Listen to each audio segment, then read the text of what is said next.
Oh, welcome to Russia, comrade. Enjoy your stay.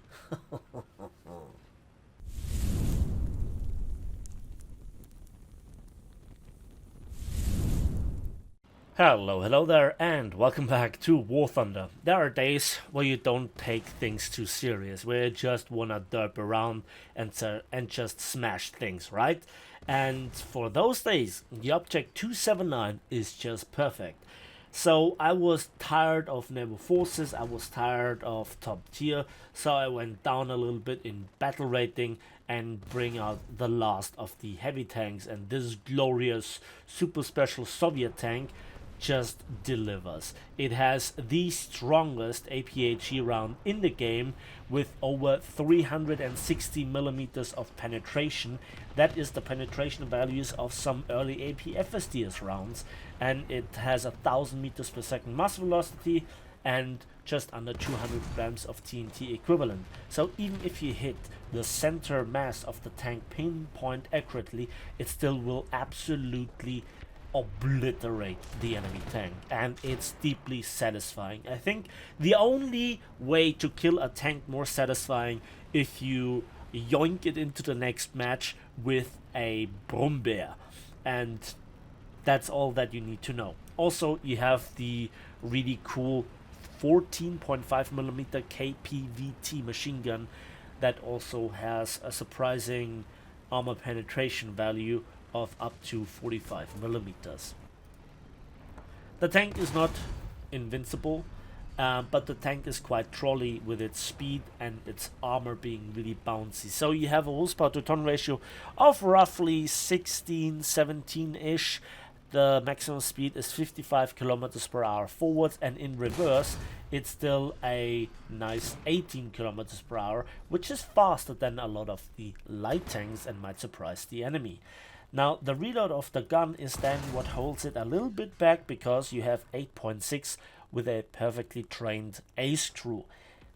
And you're facing a lot of tanks at around this battle rating with autoloaders with 6.7 seconds as the NATO standard, I'd say.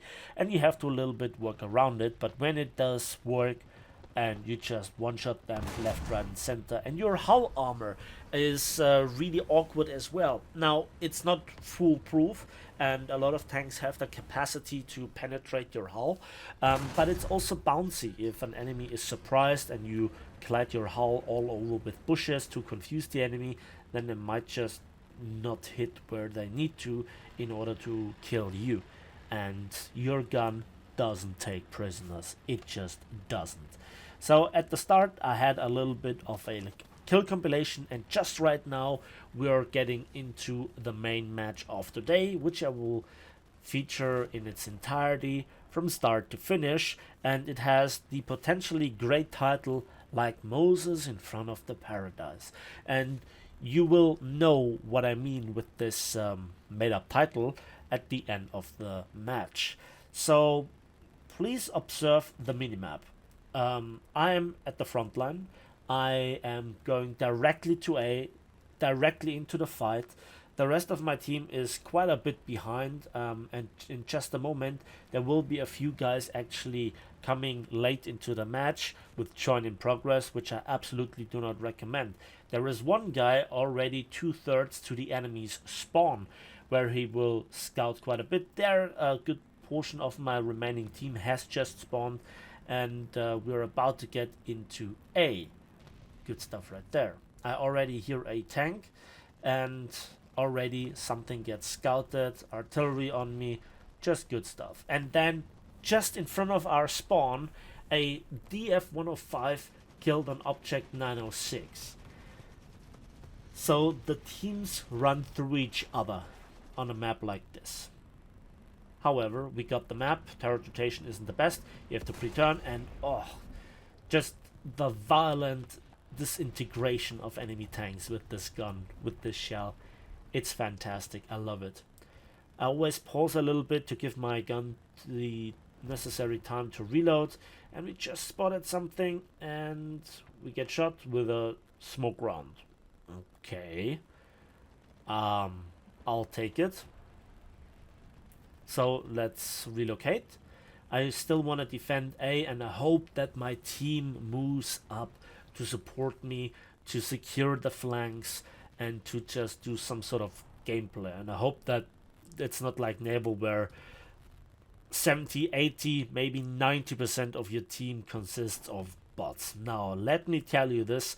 Today I talked to a person from China which which gave me a chilling account what's actually going on when it comes to War Thunder and bots and why. And hello there.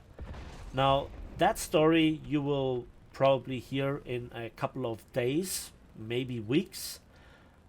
It's very interesting, and I cannot stress that you should be really stay tuned for that one. Now back to the battle. Again, I get smoked up, and to be honest, that's a really strange tactic, because when I can't see, even the best tank is kind of pointless.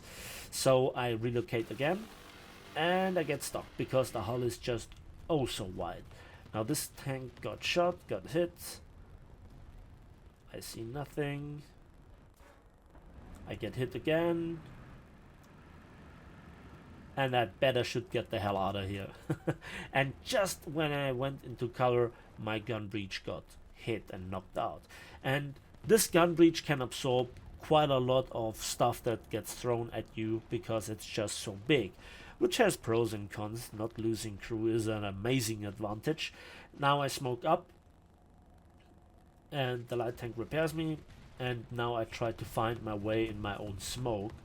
Artillery strikes coming down probably, and I try to remember where the buildings are. We are free of the smoke, and now again I want to relocate.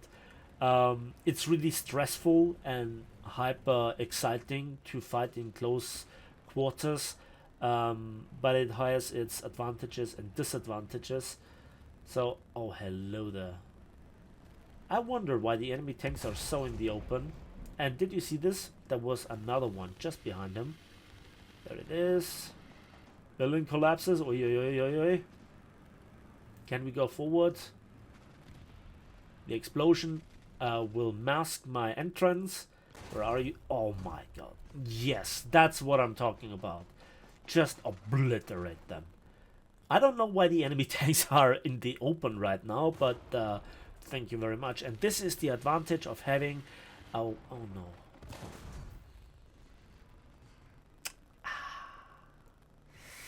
Close your eyes, kids.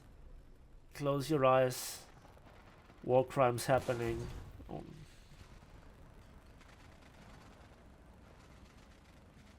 The mouse probably will be available for research at the 10 years anniversary birthday of War Thunder at the end of October, by the way.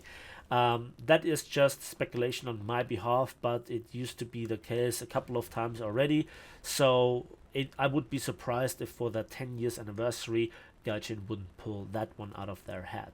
The mouse is beloved, so much so that Gaijin was utterly failing at balancing it in any usable fashion, and when you have that much time, you know you're going to have a good match.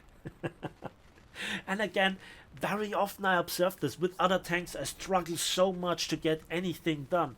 With this, at some point in the match, the enemy team just loses all their integrity and all their game sense, situational awareness, you name it. And you just make kills after kills. It's fantastic. I don't know if there is any sort of hidden modifier for tanks in terms of score points, but I never got enough spawn points to also get a nuke with this tank. Not once. Which is a shame, because it would be highly appropriate. So again, I want to return into safety. I think I have done enough at the front line. Now my team is really moved up, especially on the... what's that side? Is it the eastern side of the map?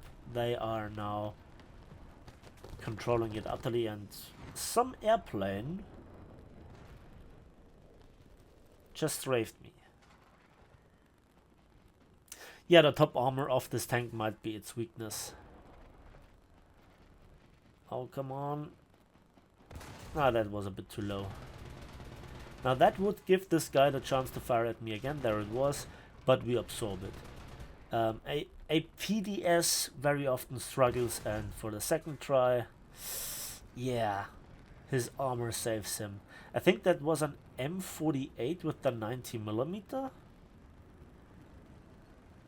Could be, huh? I'm not quite sure. So I don't want to risk it, and now I'm really thinking about what can I do, because the enemies are again more or less in the open. They are coming from the front. So again, let's relocate, and hopefully we can take out that M48, I guess it was. And that reverse gear is just nice. Where is he? Where is he? Where is he? There he is. Beautiful. M48 A2C. And again, we got hit, but the armor absorbs it. So as you can see, we have a massive points lead. There is still a good portion of my team around. Also the ME262 A1A U1, the one with the 30mm long barreled MK103s that previously strafed me, apparently got shot down, and just the house. The house just saved him. Can we reverse to... No, he's dead. WZ-305, probably the best tank at its battle race thing. Certainly the most versatile. Just gives himself a helicopter snack. Well deserved. When you have WZ-305s on your team, things are looking better. Oh boy. 9 kills. I probably should take out the WZ-305 versus the drones, yeah. So I get shot. Oh no, that's not good. That's not good. That's not good. Don't let me die this way. Okay, Marta is dead. And then, got immobilized. Let's smoke up, let's repair. We are recapturing actually. And when we have finished the cap, the repair time goes down significantly. And it's just a couple of seconds left before the match ends. And just like Moses in front of the paradise, IGG, well done, and then a missile slams in my face, like it stands in the Bible. 9 kills, 2 caps, 3,000 score points, and probably at this point I might have had enough for a nuke. I'm not quite sure, but it was the end of the game, and let's have a look at the post-battle results. And that's it for me today, so thanks for watching, thanks for listening. I hope you enjoyed this intermediate footage before I go back to new content. Let me know in the comment section down below if you have this thing or if you would like to have it. And as usual, please give this video a like if it did, subscribe if you want to see more. For you, it's just a couple of clicks. For me, it means the world. And as usual, we will see each other on the waves in the skies and on the battlefields of War Thunder.